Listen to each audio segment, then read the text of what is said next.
Hey everyone, hope everything is going well. You guys and gals know that drill. Smash that like button, subscribe if you haven't, and comment down below. Follow me on Instagram at AIH_sports. Follow me on my finance channel at AIH Finance.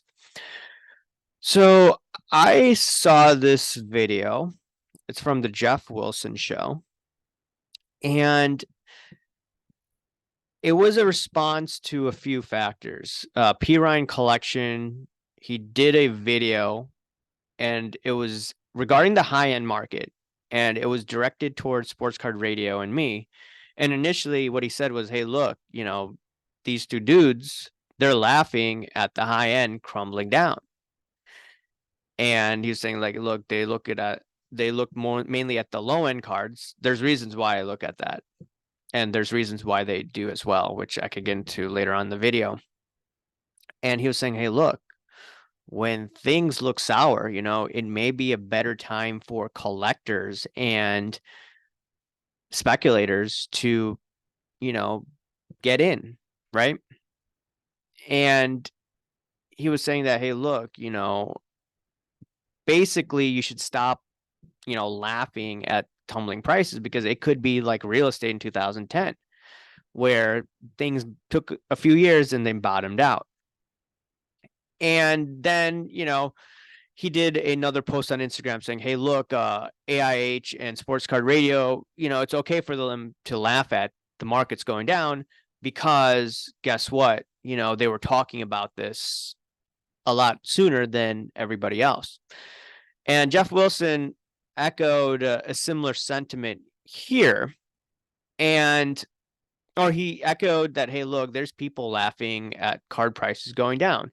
And I want to take a look at some of the things that he says, and I'll comment regarding this. So I'll start now. I hear howling at the falling prices of certain sports cards. It's become fashionable to make fun of collectors who bought expensive cards that have crumbled in value. But just a few years ago, everyone was cheering the incredible rise of the sports card market. Today, many celebrate the misfortune of those who put big money into cards at the market's peak. So basically, he's saying like what a sentiment change over the past few years. And what's quite interesting, I had guests on a couple of years ago saying, hey, look, I wasn't as aggressive buying at this time frame. And this individual, Don, my buddy, we were just talking about, hey, look, this thing's going to come down. We don't know exactly when it's going to come down, but this was not a good buying opportunity for the most part. And I had other videos as well saying, it's a bubble this, bubble that. Still buying, but not as aggressive as 2019, 2020. And following this time frame, I was slowly but steadily selling cards that just went up like crazy. And yeah, I was selling some during the pandemic as well because those returns were just ridiculous. You just don't see cards or any other asset class going up 30-fold in what, a year, 2 years? That was insane. I don't know if we're ever going to see anything like this in any market whatsoever, but it happened. We lived through it. So, I wasn't, cheering on, hey, look, this is the sky. It's going to keep on going higher. So I want to reiterate that. And there are other videos as well where I talked about that. And then if you go back to a year ago, right? It's timestamp February 21st, 2022. Is the market healthy? And I responded to Great Curator. And Curator at the time was talking about, hey, look, you got to be positive. If you're positive, if everyone's positive, then the card prices would be going up. And I was like, no, man, you got to look at the $1 trillion bond market. These collectible markets are very sensitive to higher interest rates. That was my thesis, one of the thesis out there. And there were other things as well. If the economy opens back up, less demand for these collectibles because people have to spend more on other items, housing, transportation costs. The list goes on and on and on, right? And I've saw comments that, hey, you're way too pessimistic. Maybe you could take a look at some of the comments. Mind you, the card market was even going down. I mean, the Brady cards were not going down. Steph Curry cards weren't going down. A year later, though, I've been vindicated, and those cards have gone down as well. Let me look for that comment here. Okay, Perma Bear. Every video I'll collect as I have the last 15 years, regardless of interest rates. Okay, you're a collector. That's fine. You're older. That's fine. You see, I'm sorry, your video is too pessimistic for me. When people advocate more sports shop closing and people leaving the hobby, I don't see the benefit of that. I hope more people engage in the hobby, and from what I can see from the hobby shows, all these young collectors coming in, it seems we are in good hands. So in terms of people coming into the hobby, yeah, sports card shows are very popular. But I was focusing also on the prices, right? Because you had a lot of people that were optimistic, like Curator. So I wanted to, point that out. So I was talking about these issues way before, you know, I was indirectly labeled what a laughing hyena. Saying, oh, ha ha ha, the joke's on you, right? So yeah, just want to point that out. And I wanted to go to this part over here. Let's go here. And everybody was fat, dumb, and happy, and you get a little more jeers thrown your way when things are coming down. I get it, I understand it, but the famous Warren Buffett quote, it rings somewhat true here, right? Be fearful when others are greedy. Be greedy when others are fearful. There's a lot of fear. There's a lot of people now laughing. Patrick Ryan called them the laughing hyenas, that right now they're laughing at all this. Okay. Yeah. Have your fun. Do your thing. Have your fun. So the thing is, the laughing hyenas, which were referring to Sports Card Radio and me. I think Patrick Ryan did make not a retraction, but he just said, hey, look, like I said earlier in the video, Sports Card Radio and AIH, they were talking about these issues beforehand, right? He made a point about Warren Buffett. Warren Buffett is selling banks. Why is Warren Buffett selling banks, right? I don't want to get too much into finance, but just think about it, right? Banks that I swear I read that he's been holding for many years, and he's deciding to get out. All right. That phrase, be fearful when everyone else, or be greedy when everyone else is fearful. I don't think that applies, for the longer term, because Geoff Wilson's talking about the longer term here. Okay.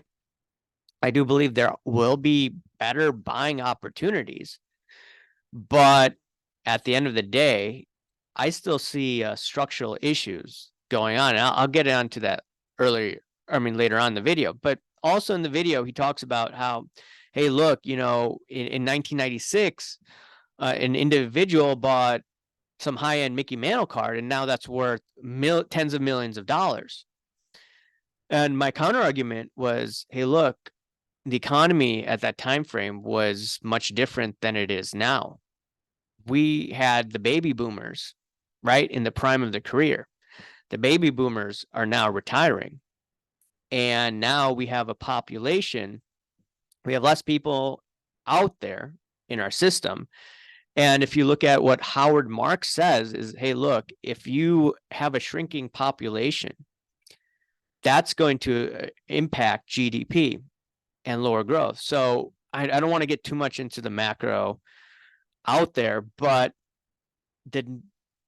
sometime in the 2030s, I expect the GDP is not going to do so hot. And on top of it, we're going to probably see what happened in the 1930s in the US. Maybe even deflation, lowering prices. When you have a system of lowered prices, What's going to happen to the prices of collectibles? They're most likely going to go lower. And at best, they're going to hold their value. But that's maybe a topic for my finance channel. I just summarized it. But here's a news flash, right? The yield curve is inverted. Okay. When you have an inverted yield curve, I don't want to get too much into finance, but this topic is relevant to this video about, hey, long-term investing, right? Well, if the yield curve's negative, what is the market pricing in? The market is pricing in probably some nasty recession in the next year and a half to 2 years, even sooner. You know, Fed funds rate 4.83%. All right, that's the short-term interest rates. 2-year rate 4.17%. Why are longer interest rates lower in yield than the short-term interest rates? That means smart participants are pricing in structural problems to the economy. Okay. When you have a situation like that, majority of the time frame, the economy falls off the edge of a cliff. No hyperbole. And okay, sure, the next year, the markets may be pumped up.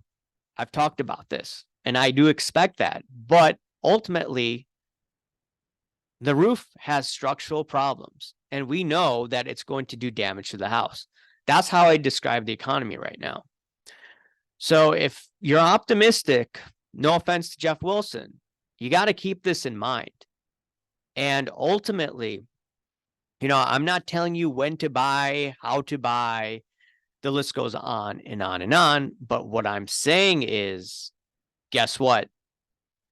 There probably will be pain in the next few years. And if you're just buying for the next 5 to 10 years, what I'm saying is there could be better opportunities to buy. Okay. Not telling you what to do. I'm buying cards. Yeah, I am. But I have a different strategy. For my PC wise, I'm getting some of these cards to get autographed, sending them via mail, via TTM. I'm buying some of these rookie cards and some in my own collection. And I'm going to try to do private signings like P. Ryan collection does, right? So I'm just going about that way. And a lot of my purchases were done during the pandemic, and I've sold a bunch of those cards, the high-end cards that have gone up. I have still some low-end cards, but those cards I'm not too worried about. What I'm trying to say, though, is, hey, look, if you are just using the mindset that, hey, look, be fearful when everyone else, or be greedy when everyone else is fearful, well, I think that saying could work, but I don't think we're there yet to be very aggressive. Okay, if you're buying somewhat here, somewhat there, okay, fine. But my own thought process is, hey, look, there will probably be better opportunities if someone's trying to look for the long term. But it is what it is. I know people that don't like when I talk about finance issues, but it's relevant to this discussion, in my opinion. Anyways, guys and gals, let me know what you think. Remember to smash that like button, subscribe if you haven't, comment down below. Thank you. Bye.